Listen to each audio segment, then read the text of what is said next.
Welcome to Passport Mommy. I'm your host, Michelle Jerson. This show is for anyone raising little humans. We feature experts with tips and advice to enrich the lives of our children. Mom and dad entrepreneurs tell us their inspiring stories. Learn about products that could make both you and your child's life easier and more fun. And of course, fellow parents discuss and laugh about what's happening in their child's world. Motherhood is a journey. Thanks for joining me on mine. Welcome to Passport Mommy. I'm Michelle Jerson. I hope you had another good week. And I know that I am still keeping my kids at home when it comes to schooling. And I've been on the fence. I've been deciding whether to send them back in person or to keep them home. But what's really made that decision easy for me is the fact that I have enrolled my daughter in Dawn Leslie Stewart's Perry School, her think tank program. And it's been wonderful. So I'm so thrilled to have with me again today. She was on a few weeks back, and that's how I originally learned about the program. So we have her back on today, Dawn Leslie Stewart. Thank you so much for joining me. Hi, Michelle. Thank you so much for having me today. You're welcome. So tell me a little bit about Perry School and the Think Tank program, because you've been doing this from way before even this whole pandemic. Sure. I actually, thank you for asking. I founded the school in Manhattan, in the West Village, in 2001. So I'm in my 20th year of the school. It's an independent private preschool. And I actually created Think Tank for Perry School back in 2008 in person. And that is an innovative academic program for children that is done in a very child-centered way that covers mathematics, reading, knowledge, and critical thinking skills with hands-on activities. And since the pandemic hit us back in the middle of March, I decided to quickly create an online program for Think Tank so that our parents and children could make sure that none of us fell through the cracks. And actually, the interesting thing about it was online with the parents, caregivers, and myself and some of the teachers, we were able to teach children ages 2 to 5, all of them how to read, do mathematics, and embrace the knowledge program that we do. It's incredible. So how are you adapting to the new normal at your school? Because you have children participating in a mixture of fully remote, in-person, hybrid. How are you doing over there? Sure. Well, actually, we opened up in person 2 weeks ago. I have to say, after being remote and sort of locked down for 7 months, it was a little nerve-wracking first opening the school, but once we got a couple of days under our belt, it really went a lot smoother than I thought. One of the things is that the class sizes and the amount of children that are in the building in person is quite a bit less to start with, so it took the nerves out a little bit, and in addition gave us a chance to really nail down the COVID protocols and calm the nerves of the parents and just get the new way of running the school under these conditions. So that's one thing that we're doing. We decided not to do hybrid just because we thought it would be a lot of balls in the air and we wouldn't be able to do everything that we're doing to the level that we want. So we did in person and remote Think Tank only, and that seems to be working well for us so far. Great. And so how can you help parents that have really struggled with remote learning, especially with young children? Because I know for young children, it's really hard sometimes to keep them in front of a computer. Sure. No, I totally understand. And we've seen a lot of that because we pivoted very quickly and we're working with families, not only with the Perry School curriculum, but for the Think Tank as well. And we had a lot of challenges in the very beginning. So one of the things that we did was we worked in small groups. So we did 7 children or less, which I think is key, with 2 teachers. In addition to that, we worked one-on-one with parents. We worked one-on-one with teachers, and we would even work with caregivers, grandparents, whoever could make themselves available to help the child at these trying times. So that was definitely key. One of the things that I wanted to say after Zooming on Think Tank for months and months and really seeing that this can be successful if it's done right. First of all, not to give up. It's really important. We don't know what lies ahead for us, and we certainly do know that remote learning is going to be more of a reality than we ever expected in the future. But if we go into another lockdown, you do not want to have your child completely unaccustomed to remote learning. So keep your finger on the pulse there and try and get get situated with a very good high quality program that your child can learn. One of the things that we did from our end is that we understood from very early on that teaching online is not like teaching in person, and it needs to be very quick. It needs to be animated. It needs to have a lot of different mediums, including hands-on activities, slideshows, songs, games, and moving very fast and dynamic for the child so that they keep the attention. Another thing that we work on too is the setup for the child, where they are learning from, how they are dressed, what setup they have, how the computer is set, who's sitting with them, what type of chair they're in. And we did a lot of coaching that way that made really a big, big difference for some children who were struggling and not doing well at all to being very successful. That's terrific, because I know for my daughter, it's trial and error with her too. I'm working with her, and you've been very helpful in just guiding and giving suggestions on different ways, because I know she's absorbing it in her own way, because she sings the songs right after your class, or she'll ask me to sing them to her again, or she'll talk to me about the base 10 math that you're teaching her. So while she may not look like she's absorbing it during class, it could be very frustrating for parents, but I have to say that you're doing an excellent job. Thank you, Michelle. And I think another big one is patience, because one of the things when you're online, unlike before, you see what the other children are doing, and you can start perhaps comparing your child to someone else and maybe feel a little insecure or pressured. Remember, your child is who they are. They're learning and developing in their own way. Stick with that. Work closely with the teacher, and try not to pay so much attention to comparing how your child is doing compared to other children. Right. Excellent advice. I think a lot of people need to hear that. So are you implementing aspects of your curriculum outside? And if so, how are you doing it? Right. Well, one of the things we decided to do was to ignite some outdoor classrooms. I'm actually very well versed at doing outdoor classrooms. Our school is situated right along the Hudson River, and I've been doing outdoor classrooms with my NYC Kids Camps. And we also do it quite a bit during the school year. So it was a real no-brainer for me to decide that we're doing this outside as much as possible. First of all, a lot of children have been locked up, not had much outdoor time, especially the children in New York City.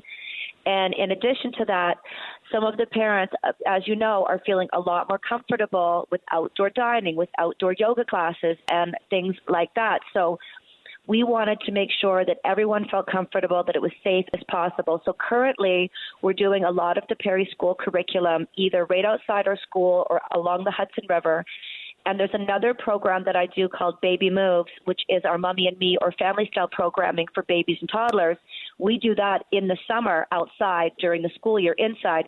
We are still doing it outside. We came actually inside for the first time today, because it was raining out in New York City, but we've been along the Hudson River, and it's been very, very well received. I think people have been very anxious to get things started as long as it's done in a very safe and COVID protocol way.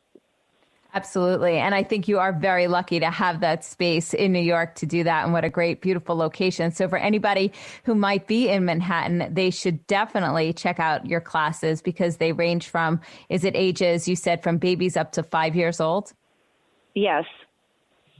Yes, terrific. All right. So tell me a little bit more about Think Tank. What are the developments with this program, and where do you think it's going to head in the future? Thank you for asking, Michelle. It's interesting because when this thing started, you don't really know where it's going to go. And we are so excited to say that online we were able to teach anyone that joined Think Tank to read.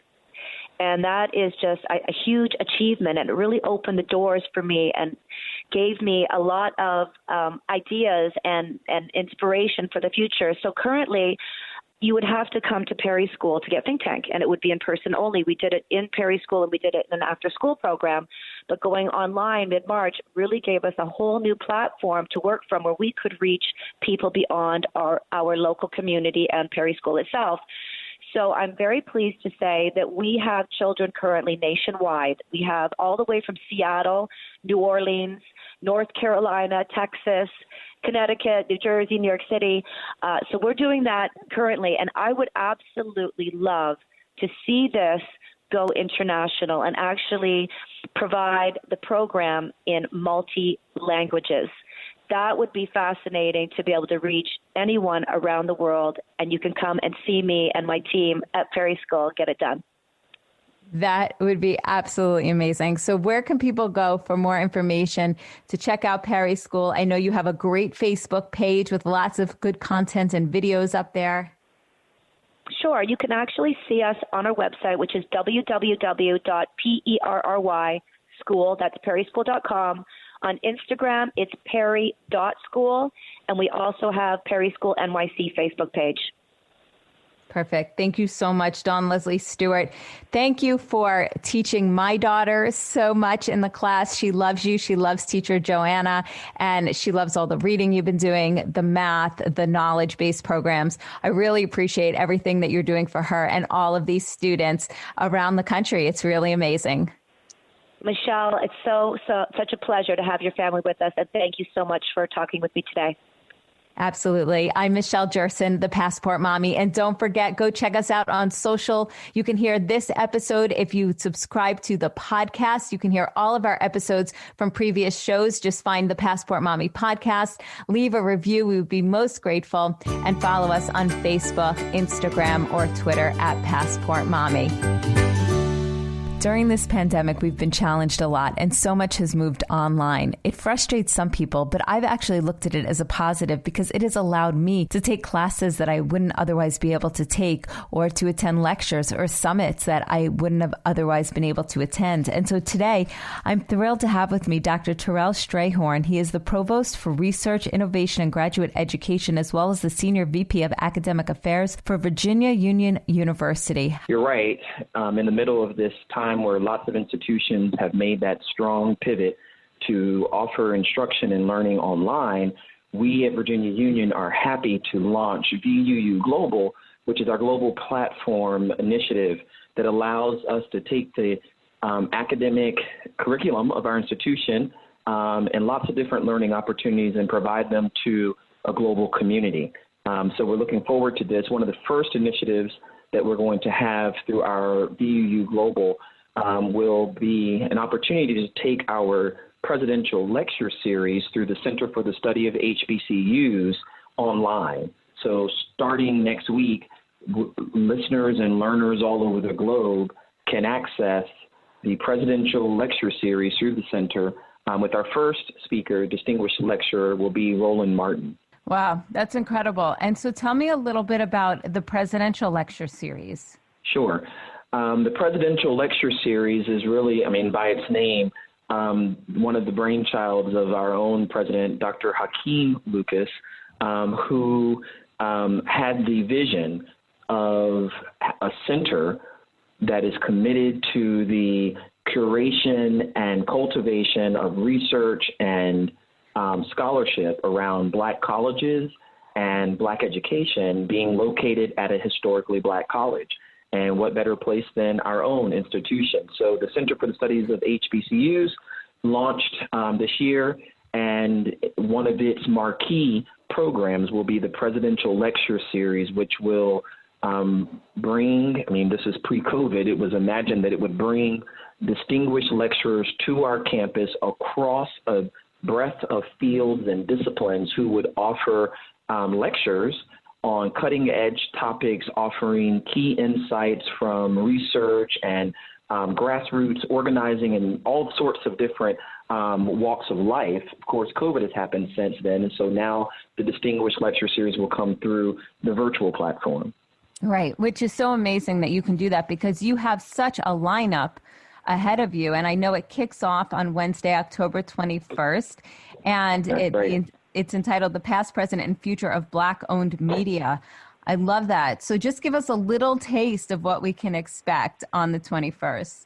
That's a good question. If you've ever heard Roland Martin speak, I think you know that he has a sort of talent and gift for blending social criticism and critique with cultural analysis in a way that is digestible and understandable by the masses. He can sprinkle in humor and just, I think, adds a level of personality to it that makes it a really memorable moment. So you can look forward to that on the 21st as he engages the whole notion around Black-owned media. I think what we've witnessed in the past several months of this collision of multiple pandemics, certainly the global health pandemic of COVID, but also this historic reckoning with racial justice, is that what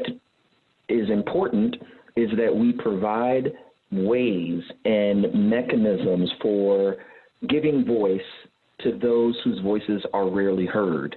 That is, these vulnerable, disadvantaged populations, whether they're communities of color, Black and brown folk all over the country, or low-income and indigenous people in rural communities. And so the role of media and ownership of media becomes a really critical point in this quest to restore racial justice, to improve the health and well-being of communities, and certainly to tackle this global health crisis. And so Roland's going to tackle that head on. He's going to talk about it. He's going to lay out the importance of Black-owned media. I think he's a unique individual to be able to speak to that, given his own experience with TV One and other broadcast networks. So look forward to it. Someone asked me last week, since it's at a university and it's through VUU Global, should they expect that they will have quizzes and tests? I do not think our distinguished lecturers will be giving quizzes and tests, but if you've ever listened to Roland Martin, we've got Michael Eric Dyson in the month of November, then you should know this. You should bring your notebook or power up your tablet, because you're probably going to take a lot of notes on the knowledge that they're going to drop in those series. It's so exciting. I can't wait. How can people get involved and reserve their spot? Because I know space is limited. Absolutely. So I think folks should run to www.vuu.edu. That's our university's website. Click on the tab for VUU Global. Right underneath currently the picture of Roland Martin and a description of his lecture, you'll see the registration link. Click that button, register today. We are able to deliver the presidential lecture series at no cost, although space is limited because we want to make sure that we're able to deliver a high-quality experience for all. And everybody knows now that we're living in this virtual age that you want to be able to preserve some bandwidth so that you can have meaningful discussion and interaction with the speaker. So rush to the website, click the register button, register today. You'll get an automatic email back that provides you additional instructions and with the link to the session. If you are tuning in for the first time in a few weeks, we have been doing this incredible series, which I'm so excited about, called From Ordinary to Extraordinary, and how moms impact a family's health. And for that, I have with me Amber Lynn Vital. She is with Garden of Life. She's an educator, and she has such a background when it comes to health and nutrition. And today we are going to be speaking about our husband's health. Yay. Hi, Amber. Hey, how are you doing? Good. Thank you. So I don't know about you, but, in my experience with that, men can be stubborn sometimes, right? And we always feel like, but we're so educated on all of this nutrition. We should educate you. Right. Don't you know, I asked the lady at the health food store and she said, so I don't know why you don't listen to me. Right. Exactly.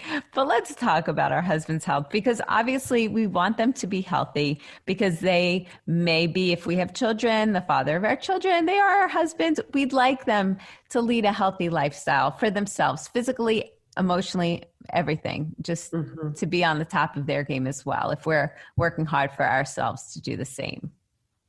Absolutely. And I think two things I want to say to start off. Number one, we're going to have to generalize as we speak here. Right. You may be a husband and this may not apply to you. And you may be a guy who's on your own health journey and very careful about what you eat and what you supplement. But yes, generally speaking, we're making a sweeping generalization because you kind of have to do that. Right. The other thing is that if I were to write into wedding vows my own little caveat, I would say it is my responsibility to my partner to remain as healthy as I can, to be a participating partner in this marriage. Yes. And I think that it is a spiritual responsibility. I don't care what your religion or spiritual inclinations are. The body is the vessel for the mind, You know, if that's what you believe, it's the vessel for the spirit, the soul. If that's what you believe, either way, what you do with your body affects all three of those. Yes. And you cannot be the best person, the best thinker, the best emotional state, the most supportive, the most enduring, if you are not taking care of your cells of your body. It will ultimately affect your brain. It will ultimately affect your love life. It will ultimately affect your energy levels. It will ultimately affect your work. It will affect your retirement if you wait until then to be healthy. Right. So that's my hard line, guys. Yes, I couldn't agree more. Couldn't have said it better myself. And so how do we get our husbands to, or your kitty cat, how do we get them to get there and to do these sort of things and to say, hey, you know what? You know, I found this great supplement, or, you know, what I did was when my husband met me, he knew that I was making all these fun green shakes in the morning with all, you know, the Garden of Life wheatgrass and the Garden of Life super greens, and then my protein powder and calcium and vitamin C. And so I thought it was really great. He started asking me, what are those things that you're using? And before I know it, they were lining his shelves in his kitchen. And I was so impressed. And it made me happy because I knew how much they did for me. And I wanted the same for him. Right. Absolutely. And I'm fortunate because my husband has been in his past life a very good chef. And so he cooks a lot of nourishing food for us. But even the first things he cooked for me didn't really involve any vegetables. Okay. There was tomato sauce and his spaghetti bolognese, but that's really fruit. And so it's like, even today, he'll make this incredible fish with sauce and this like side dish. Wow. And then I'm like, there's nothing green on the plate. He's like, that's your job, babe. You know, but he too, you know, he saw the powders that we have, the greens powders, which you and I both love those. You know, they're such a great compliment and they're so convenient. He saw what they did for him. And, you know, okay, where you really get the guy's interest is in bedroom activity. Yeah, so, that is true. When they're getting into their 40s, 50s, 60s, whatever you can supplement that helps them there, that is the lead in. Right. Or if they play squash or racquetball with the guys and they need more energy, or if they need electrolytes to hydrate, or, you know, something that they care about that gets improved is, I think, the way in. And then on top of that, we have to really make it simple. Right. You know, more simple than we need it. We're willing to be like, okay, these I take in the morning. This one I have to take with me because I have to take it with lunch. This one is best with fats. We'll do that, you know? Right. And they're just like, no. Although I'll say, my husband, I will take I'll take my antioxidants and my fish oils and my D3, all the fat soluble stuff in the morning with my coffee. Because as we talked, mine has a lot of fat in it. And yours does too now. Yep. And that's a great time to take it. So I'm just, you know, swallowing down all these pills with my coffee. And my husband is just like, I can't do that. I have to wait and use water. And, you know, I come home and the pills are still sitting on the counter. Right. Exactly. Yeah. And it's that reminder of, hey, you know what? Got to do it. There it is. But, you know, it's funny. So my husband, like I said, I was so impressed with everything he was doing. Then I would see the way he was eating the rest of the day. And I said, it just doesn't add up. And he says, well, I get everything I need in my first shake in the morning. I can eat whatever I want the rest of the day. I've never heard that. Yeah, I'm sure. So how do we combat that? Well, yeah. So, I mean, the fact is that, I mean, if you are the main nourisher in the home, if you make most of the meals, it is something that you take on, moms. And it is, you know, we have the ability to be like, okay, here's your shake out the door. Oh, you just came home from workout. Here's your shake. You know, here's the big steaming pot of vegetables. Make sure you eat them. Right. You know, we kind of have to insert that. And It's a pretty good balance in my household, which is great. So I don't mind putting all his goodies in his coffee and mixing up some greens and, but I think, again, it goes back to it's the same thing like when you go to a marriage counselor to say, we need to communicate better. Mm-hmm. I need more affection from you. It's the same thing. I need you to be on board with us living healthy long. Do you want to reach retirement and finally have time to enjoy traveling or working on old cars, but you can't because you have gout or, you have a blood clot or a heart condition or you're just got no energy or, my dad this year, not because of COVID-19, but he had pancreatitis and he wound up in the hospital and was there for 21 days. My dad's 81. Okay. So he comes out and he's weak as a kitten, right? And he's 6'5", and he weighed 265 going in and came out at like 205, maybe 220. I don't know. Lost a lot of weight. And he's still just, gosh, I feel so weak. I can hardly do anything. His wife and I are both like, well, here's some weights. You need to start. This is 81. Right. Okay. You do not make muscle mass eating steak and sitting on your couch. Right. I know that protein makes muscle, but not if you're sitting still. He just thinks, well, I'll put the muscle back when I go dig a post hole. I'm like, you're 81. Right. Well, I've never exercised a day in my life. Are you proud of that? Like, you're proud of that. Okay. Right. Let's just start now because we can make a change and here's some weights and I never had to do sit-ups before. I was always bucking hay and okay, glory days, like they're over. Yeah. And it's time to put a little effort into your health because you can watch the History Channel and go like this. Right. Raise your leg and stand up and sit down and stand up and sit down. Yeah. So it depends on the generation, wrapping their head around that. I think our generation and younger can wrap their head around a workout and exercise and looking better and feeling better. But I think we have to also wrap our head around the human nature of being settled and feeling like you've kind of won that game and you don't really have to do anything. You're loved anyway. You signed the paper. Mm-hmm. You're financially entangled. So, what's she going to do about your pot belly and, your lack of energy in the bedroom? Really? Right. And that's not fair. It's not fair. And we don't mean to. And women, we do it too. Women do it too. I have had over my years as a nutritionist, the same conversation with as many women who just can't get their mind wrapped around anything but doing their nails and getting their hair done. And I'm just always like, what did getting your nails do? Right. Exactly. I don't get it. For me personally, I just get impatient and going to get my nails done is like time that I don't have. But I know a lot of women say it's good for their mental health or it makes them feel better. So great. I think that's terrific. But like you said, what else is going to help your health? You need to stay active. And I couldn't agree more about having something in the prenuptial, either if you have a prenup or in the vows, because both sides, and especially because I think the pressure is on women so much to keep themselves looking good. Well, what about the guys? And not just looking good, like you say, physically, but mentally, emotionally, and being there for us for the long haul.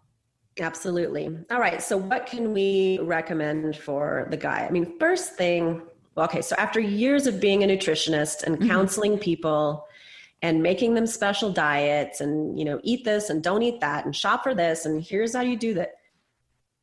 It's too much for so many people to wrap their head around, especially if they've been on SAD, the standard American diet. Mm-hmm. So I stopped that and I started adding good things. Okay. So instead they come and they're like, well, I don't want to really give you my food journal because, they had candy in the office and I just realized how much I eat the candy and when I go to the nurse's station and whatever. So I just said, I'm not going to take anything away. What? You're not going to take out my sugar or my coffee? I knew you would. Nope. I want you to buy 5 extra vegetables a week. Here's a list of vegetables just so you can try something new all the time. Here's a dressing with olive oil and MCT oil and herbs and salt and vinegar or lemon juice. Make up a big jar of that dressing.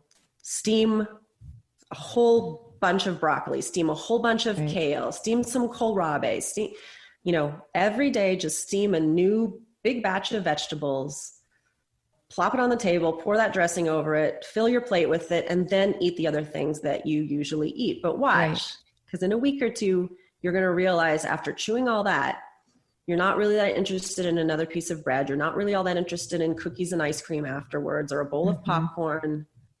At first, when you just have protein and vegetables for dinner, you're kind of like, where's the bread? I'm missing something, And then after a while, you're very satiated. Yeah. Yeah. And I also believe, I just add things. Yeah, no, I think that's smart because I believe that it does change your taste buds too, and your cravings, that once you start eating the vegetables, like you said, you don't want those other things. Mm-hmm. And so do the greens powders. So that's a supplement. So, okay, at home, if you're the main cook, moms for the family, because this is the other thing I get. Well, my kids, I have to make them something simple like pasta and peas. And then my husband wants the steak and potatoes. And so how am I going to make a separate dish for myself that's like 3 different meals?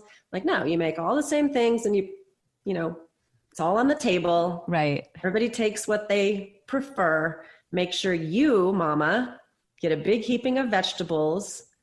Keep putting more on your husband's plate. Just over the last couple of years, I watched my husband, he would just take a small serving of vegetables and I'd be finishing them every day. Right. And lately he takes a huge heaping and I'm like, wait a second, leave some for me. Right. So it does, it changes your taste buds. Somewhere in the day we can work in these greens powders. Like we have this raw organic perfect food. We have dark chocolate flavor with raw cacao. We have apple flavor. We have plain, we have all detoxifier, lemon, ginger flavor. Start working those into the day. Those do change your taste buds. They really do. Exactly. And I want to talk more about those in a minute because I love them. And I do want to hear about the detoxifier because I haven't used that one yet. But so we're talking with Amberlynn Vital. She is with Garden of Life. She's an educator, and we're talking all about how to improve your husband's health. I'm Michelle Jerson. You're listening to Passport Mommy. As you've been enjoying Amber's advice and wisdom, I want to remind you that she works in the education department for Garden of Life. I've been using and recommending Garden of Life products for quite some time now, and I can honestly tell you that every conversation I have had with Amber on and off the air has confirmed for me that this company just goes above and beyond in everything they do.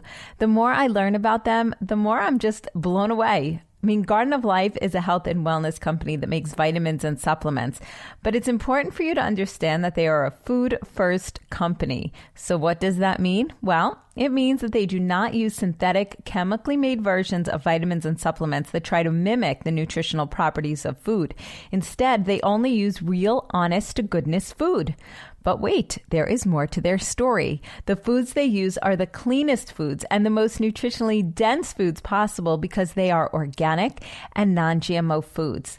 I love knowing that when I give these products to my family, that I am fueling them with powerful, clean food nutrition. So if you're looking for everything from vitamin A to zinc or probiotics to protein, I highly encourage you to check out Garden of Life products in your local health food store. I'm Michelle Jerson, and I'm here with Amberlynn Vital. She is an educator with Garden of Life, and we're talking about how to keep our husbands healthy because we do want them around for a while, right? And we want them energetic and feeling good and just being in a good mood, right? Like if that's all we want them to be in a good mood. So we were talking about some of Garden of Life's supplements and powders more so. I mean, I love the powders. I'm a huge fan of the powders. And I've said this before, they've given me so much energy and I feel like clarity too, just to start my day. And so Amberlynn, you had mentioned a bunch before we went to the break. Right. So we were talking about the greens. There's multiple flavors or way to get your greens in, and they're grass juice powders plus fruit and vegetable juice powders. And you can have that plain if you like that green flavor, which if I have a sweet tasting protein shake, I like the plain greens because it just cuts it a little bit. Right. But if you're just throwing in some greens, you have the dark cacao flavor, apple, so that you don't put it in juice and get too much sugar. Right. And then I love the alkalizer detoxifier because it's a daily detox. It's great before bed. Yeah. And if you can get your husband to at least appreciate the taste of that, and you can both have a drink of that an hour before bed, you'll both wake up better, especially if you were having glasses of wine for dinner, which is that thing that makes you think that everything's better. But right. Exactly. It has its benefits at the right time. It has its benefits. Yeah. So those greens powders are great. Another thing that I think is crucial is to get your husband some fish oils. So get him on a good EPA, DHA with DPA as well. So 3 omega-3s in there. Probably a really strong one, unless he's out there fishing and catching his own fish and, eating a lot of that potent EPA, DHA, DPA. You can get a soft gel. It's real easy. You just put it in front of him and make him swallow it. D3. Okay. Got to keep that D3 up, especially if husbands are inside a lot, working in offices, driving in cars. Very important. It will affect mood. It will affect sleep cycles, plus immunity, plus bone health.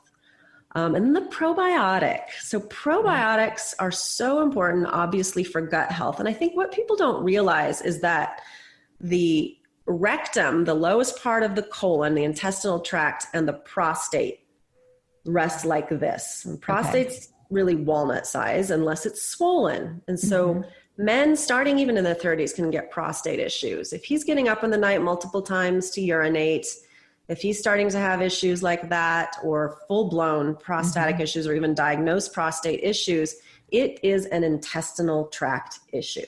Right. Okay. So if the bacteria in the intestine are not the kinds that convert hormones into positive forms that are going to be beneficial for your health, they're making a poison. And that poison just diffuses from that intestinal tract into that prostate and inflames it. So any prostate issue for a guy, any erectile function issue, blood pressure issue that's affecting that, gut health. Got to put him on a probiotic. He's like, my digestion's fine. I can eat pizza and wings and cheese sticks and, but just trust me on this one. Right.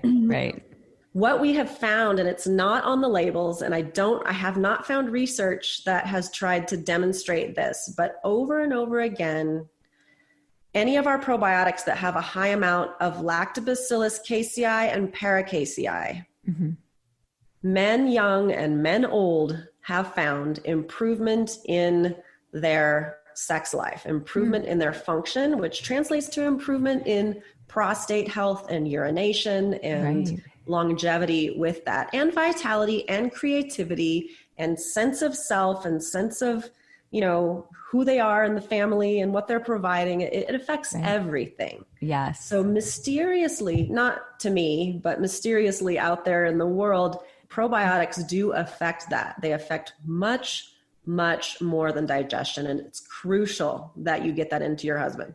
Yeah, absolutely. And I will say, and this could be a topic for a whole other show, but I am a firm believer that if you are trying to conceive, that if you get your husband on all the things that we just talked about and have a concoction for him to have in the morning with the greens powders and the alkalizing powders and all things like that, I do believe that that could help tremendously.